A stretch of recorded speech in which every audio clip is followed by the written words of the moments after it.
Friends, about a week ago, you and I went off-road with fellow Sun Devil, all-around good guy, and Grandpa, Mike Betts. We did so in the 2017 Nissan Patrol, what they're calling in these parts the Armada.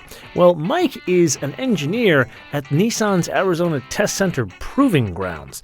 Now, being we had so much fun, why don't we bring on another Sun Devil who also happens to be an engineer at Nissan's Proving Grounds, but let's do it in something perhaps a bit more American.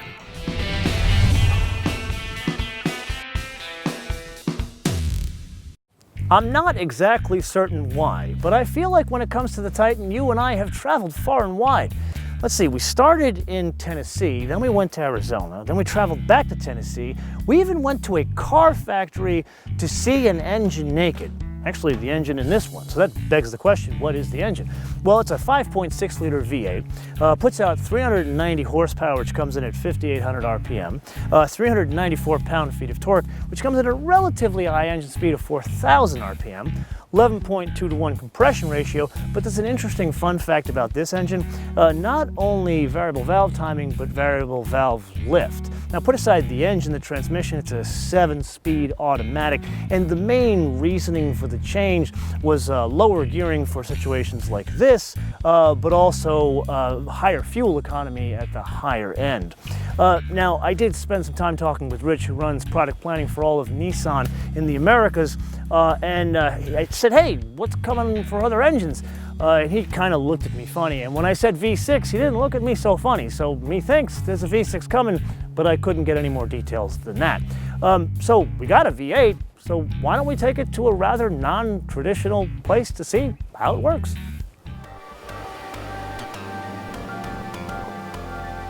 So in our continuing series of guests from Arizona State University, welcome back, Ryan. Hi there. So you were behind the scenes. Behind the scenes. When we shot the Infiniti QX56 back in the day. Yeah. So now we got another 5.6. I want to try pulling power, and look what you bring to the table. Well, like literally a wall of a hill. Just put this wall out here just for you to climb. Okay, so you're sure we can do this? I'm sure I can do it. Oh, the god. Throwing it down. What do you think of a Wildcat? Okay, here we go. Ready? If you don't make it up here. Okay, I'm in regular drive. Regular drive, 4-wheel low. You bet. Okay, 394 pound-feet of torque. Ready? Yeah, here 390 horsepower.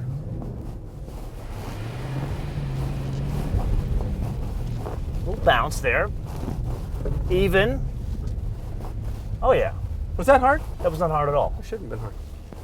That was definitely not hard at all. What does this thing weigh now, the 1500? We're about, well, and we're in the Pro 4X, we're just about 5,300 pounds. With us in it, maybe just add another small bills, right? Small bills? Absolutely. Hey, you're the one in sports medicine. Yeah. You're all training thing. Yeah. Okay, once again, the hill does not stop. Straight up. Did you make this hill with your own hands? Yeah, it was made. We put it right here for you. Okay. Now take it easy coming down here. Nice and slow. Okay, where should I aim? Over there or over there? Straight ahead, and then make straight ahead, and then make this left-hand turn. Okay. Follow that around. Take it wide. Don't take my flags out, though. Oh, come on, man. That's all fun. I don't like this being south of you thing here. Well, here, let's put you on the other side. What do you say? Okay, that's a much better idea. Okay. Okay, ready? What we're doing there is we're taking the power from that spinning wheel, and we're shoving it right over to the wheel that has traction. So that's what you're feeling and hearing is you got a tire over here spinning, putting that power over here, so we're just able to just go right through. How much, what's the percent? Oh, hey now. The wheel, this is, okay, I got to stop and point this out. This is like almost vertical here. Like I'm looking straight down at the dirt. Yeah. Nice hat, by the way. Thank you very much. I'm glad you brought that today. Yeah, well. Okay. Don't ever leave home So without a how sendable much hat. percentage will go up to, like, how much can I send to the rear wheels as opposed to how much You're to the front wheel? You're split 50-50, but it just depends on how much you have for that slip. Yeah. So if you have a little bit of traction on this right-hand side and you need to send it over like we're doing right there, it's going to take it over there. Oh, hey now. You know you guys changed the transmission on this thing? Yeah. To kind of went to 7 speeds to change really the gearing and the usefulness. How does this work in relation to the now 7 gears? Well, you have a lower first gear, so it gives you a better crawl ratio. All right. So what we're doing now? Yeah, what we're doing now. But on the other side of that, we have a higher 7th gear than our previous 5th gear. Mm-hmm. So we're running at lower RPMs during our drive. We have better fuel economy. Oh, so when you guys do these long distance drives, you and Mike? Yeah, Mike and I are out on the road, cruising across the country. Better fuel economy because we have that higher gears. Okay. I'm going to put some gas into it now and see how we do. This is, I wouldn't call this serious off-roading. This is more, I wouldn't call this soft-roading. What would you call this? Let's call it off pavement. Off pavement? Yeah. I don't think, would you take a Pathfinder here? Oh, I wouldn't take a Pathfinder. I wouldn't take a Pathfinder. No. Did you see that hill we had to come down to get here? Yeah, No. we couldn't get a Pathfinder. Since March of 2015, you and I have gone through many derivations of the Nissan Titan. Well, here we go again, but this time the half-ton flavor. Now, what does that really mean in terms of driving dynamics? Well, first and foremost is the size of the frame. The actual ladder frame is physically, the box section of it is significantly smaller. Now that translates to a couple of different things. Number one, notice the bed back there, it's actually physically shorter. It's 5.5 feet here as opposed to 6.5 foot on that XD, that big yellow banana thing we drove in Arizona. But then how that's attached to the ladder frame is also different. Instead of the mounts that were on the XD, this has two new hydraulic mounts. But let's put all that aside because really the biggest change is up here. So we drove both the gas and the diesel of the XD crew cab, and that you can get any kind of steering you want. There's really no way to put this. If you were a fan of old school like Mercedes-Benz or older school Buicks, remember a recirculating ball? Well, that's basically what you get in either one of those. Here, it's a step forward and brings it into the modern world with rack and pinion steering. So I would say, how does that translate out to the roads? But I really wouldn't call these roads, so let's see how Ryan and I do. I'm noticing it's not as heavy in the front end. Is that the frame, or is that the fact that it's rack and pinion? Oh, it compared to the Yeah, XD? the recirculating ball. Oh yeah, XD. definitely gonna have more connection to the road than you had in the XD version. But how much of it is the steering system as opposed to the smaller frame? Oh, both of them weigh into that. You got to have a smaller frame. You have a much lighter engine than you had in the Cummins diesel. Yeah. Plus, you have the rack and pinion steering. There's different tires. You know what the big difference you notice here? Because now I've driven, what, two of these things now. I've driven the XD Cummins, and then I've driven the XD V8 gas. Oh, okay. And the big thing I'm noticing here is it's more supple. And I'm thinking that's more a function of the length of the wheelbase. Is that the case? Or? That's a part of it. But you have the bed shorter in this, right? Bed short, 5.5 foot bed. It's a much lighter vehicle, as well as shorter, and completely tuned different suspension. This is especially with this unusual course. Right. Not everybody's going to use it like this. I hope not, boy. I'll tell you this guy. Yeah, but this is what they should do. It's fun. Yeah, it's fun, right? This is the way to do it. But come on. I mean, if I bought something like this, I would probably do this very frequently. Actually, true story. We got one of your XD diesels in LA, and we wanted to go do some 360 shooting, VR. And we went to an off-road park in Louis Valley. In there? I haven't. Oh, you guys should do some testing there. So we're out there, and we're so excited. We're getting 360 and all this kind of stuff. And we start to get the drone out. Immediately, the park rangers come out, and you're like, you guys can't be doing that here. They're about to write us a ticket. And I'm like, you can barely see the cameras. And the guy was like, you want to know honestly how I found you? And I go, yeah. And he says, well, that truck you're driving right there was here last week with the whole camera crew. We gave them all citations. Oh, really? Yeah. Did you get one? Did you got away? No, I got away. Because the cameras looked like they were amateur, because they're small. But in reality, they weren't amateur cameras. They were VR cameras. Now there's a visual trick going on here, but it's not what you think. So that XD Crew Cab Cummins diesel as well as the XD Crew Cab gas that we drove, you think it looks just like this half-ton. Actually, you'd be wrong. Everything from the A-pillar forward is entirely different with the exception of those headlights. The fenders, the hood, even the bumpers, smaller because remember, the frame is smaller.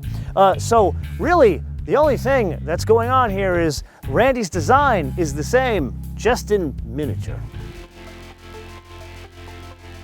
Here's a challenge for you. Yeah? See that little golf ball up on the top of you? Think you can hit it? How much do I get? $5. Okay, I'm a cheap New Yorker. I'll take $5. It's your car anyway. Okay, I'm gonna try to hit that golf ball. Ain't no way. Ready? Here we go. I'm hitting the golf ball. You ain't got the cajones. No way. Are we gonna tip over? Okay, I'm Well, going. you probably Oh, way now. just slide down the hill. Let's see. Yep. Golf ball Oh, still I there. totally got the golf ball. Golf ball still there. Small bills. Whatever's comfortable for you. That's fine for me. Friends, I wanted to stop, take a moment, and address something rather serious.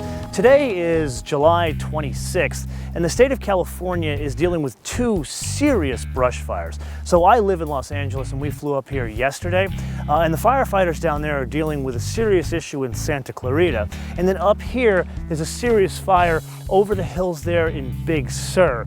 And normally you would come here and you would look at the sky and it wouldn't be clear. It would either be a fog or a marine layer, and you wouldn't think twice about it.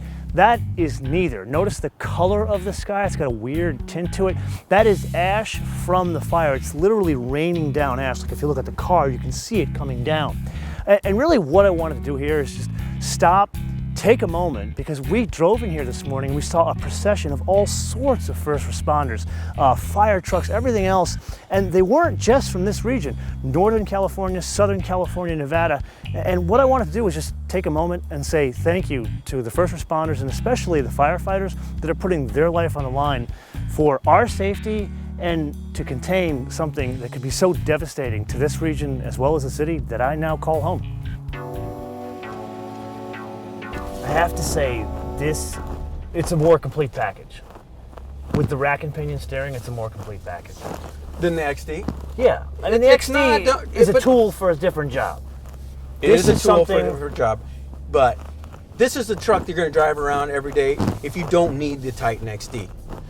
Me, I grew up with diesel. My first truck was a diesel truck, an 82 Chevy Blazer diesel 6.2. Was that the one where the cap came off in the back and everything? Yeah, the cap came off. Oh, that is the coolest thing in the world. It had just enough power to hit the speed limit. You mark my words, those things are going to go up in collector car value. I promise you they will. Give it back to me. I'll take it back right now. You got to buy it Didn't have back. the power, but I love, take that top off, go cruising on a summer day. One of the coolest vehicles. It's so awesome. Yeah. Get this. There you go, look at that. There you go. My brother had a Blazer. Yeah. My mom had a Blazer.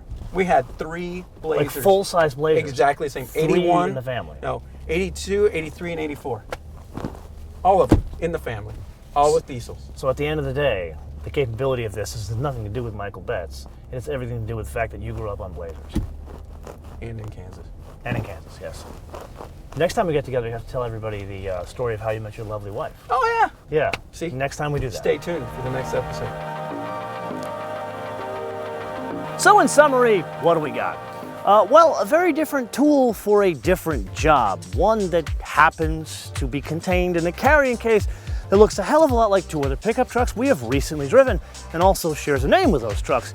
But really, this is very different, and it's not just the sorta 2500 to a half ton. It's really 3 specific things. Number 1, the bed. Now, we've talked about this being a 5.5-foot bed, but really it's how it contributes to a shorter vehicle, shorter wheelbase, and overall shorter length, which makes it more usable. Now granted, do we drive this thing on road? Not at all. When we have an opportunity to go through this wonderful off-road park here, let's just say we've simulated tight situations that this thing would do most of its life on road. But put that aside. Shorter vehicle also leads to much lower weight, especially when you consider all the sheet metal is smaller here in a different engine. But then, really the biggest difference is you put those 2 things together with the rack and pinion steering in the front, makes it a much more usable tool for daily as well as for fun, which if you look at the XD, wonderful tool, but that's more for a commercial or towing application. So really, this is where I need to kind of put the idea of the truck aside and get more back to theory. Because I'm a car guy, and I argue with my car guy friends all the time about what would have happened if there was never an OPEC that started in the 70s. Where would the US domestic car industry be? And you really need not argue about it, because all you need to do is look at the pickup truck business of Ford and Chevy, and that's where they would be, because there was really no downward pressure from oil prices on pickup trucks, because they are jobs or tools for a specific job. Where if you look here, it's almost like an alternate universe where the Nissans and the Toyotas of the world are the underdog and it's the Ford and the Chevy that are the dominant force. So really what's happened now is Nissan is spending a lot of time, a lot of resources to get you to take them significantly serious in an area where they're not dominant, which is an unusual position for companies like this. So now I need to turn this around to you guys and renew the question. We talked about this with an XD with a vehicle that can tow 12,000 pounds, but this is a different vehicle altogether. So my question now is, there's 3 different versions we've driven. Does that make you take Nissan and Titan more serious over, say, a Ford and a Chevy? Let me know not just whether it's yes or no, but why or why not. And you know what, for good measure, throw in what you currently drive.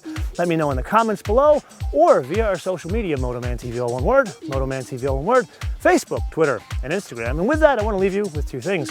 Number 1, make sure to download our fancy new mobile application, which you can download for free at Apple iTunes and Google Play. And number 2, I want to leave you with a fun fact. So, I am a proud Arizona State Sun Devil, which you guys know. But this is the closest thing, aside from a winning solar vehicle racing team we've had for years at Arizona State University. This is the closest thing to a vehicle designed, built, and engineered by the Sun Devils. The man who runs product planning for Nissan, all in the US, he is an Arizona State Sun Devil. The man who ran the engine, he is an Arizona State Sun Devil, as well as a number of the test engineers who you have met over now 2 episodes. So, until I see you next time, I say, fork 'em devils.